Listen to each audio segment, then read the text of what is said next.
प्रशांत किशोर ने एक चीज तो है, पलायन के मुद्दे को राष्ट्रीय फलक पर ला दिया है, बिहारी अस्मिता को राष्ट्रीय फलक पर उन्होंने लाया है, उन्होंने लचर शिक्षा व्यवस्था को एक्सपोज किया है, उन्होंने दिलीप जायसवाल ऐसे व्यक्ति को खुले आम चैलेंज किया है, उसने अशोक चौधरी ऐसे व्यक्ति को आंख में आंख डालकर बोलता है कि तुम चोर हो। साथियों, यह कोई अलग बात है क्या कि नेपोटिज्म का अगर कोई सबसे बड़ा उदाहरण है तो वो अशोक चौधरी हैं। इनकी बेटी में क्या मेरिट है संभवी चौधरी में, जिन्होंने इन्होंने टिकट देकर एडजस्ट किया? क्या मेरिट है उस लड़की में, बताइए मुझे। क्या इनके दामाद में मेरिट है सायन कुणाल में, जिसको इन्होंने धर्म न्याय परिषद का मेंबर बनाया? आप मुझे इन प्रश्नों को बताइए। तो अगर आपको लगता है कि जो प्रशांत किशोर मुद्दे उठा रहे हैं वो मुद्दे बहुत ही तार्किक मुद्दे हैं, और अगर आपको लगता है कि प्रशांत किशोर ये चुनाव हारते हैं तो प्रशांत किशोर की हार है, तो आप गलत हैं, आप फरेब में जी रहे हैं। अगर प्रशांत किशोर ने पलायन के मुद्दे को उठाया, अगर प्रशांत किशोर हारेंगे तो दिल्ली की सड़कों पर जो बिहारी रेखा खींच रहा है उसकी हार है, जो बेंगलोर के ट्रैफिक पर जो मोटरी हो रहा है वह उसकी हार है, जिस बिहारी को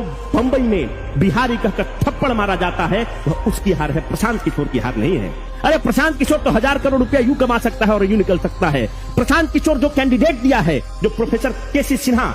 ऐसे जो कैंडिडेट इन्होंने दिया है कुम्हरार से, अगर प्रोफेसर केसी सिन्हा चुनाव हारते हैं तो जो हजारों सैकड़ों विद्यार्थियों ने तो इनकी किताब से पढ़ा है, जो इनसे पढ़ा है, कुलपति रहते हुए इनके नेतृत्व में जो डिग्रियां प्राप्त किया है विद्यार्थी, वो सब उनकी हार,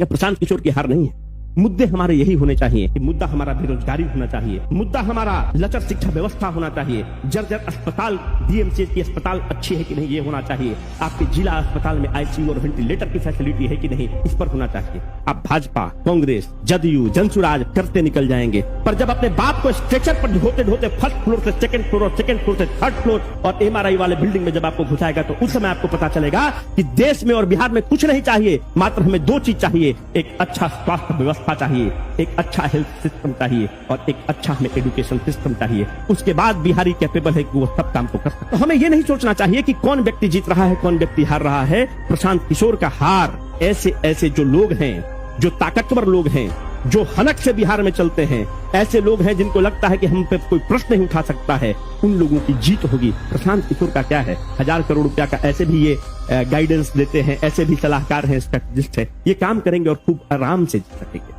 प्रशांत किशोर का हार से इस चीज को याद रखना कि अगले आने वाले 20 साल में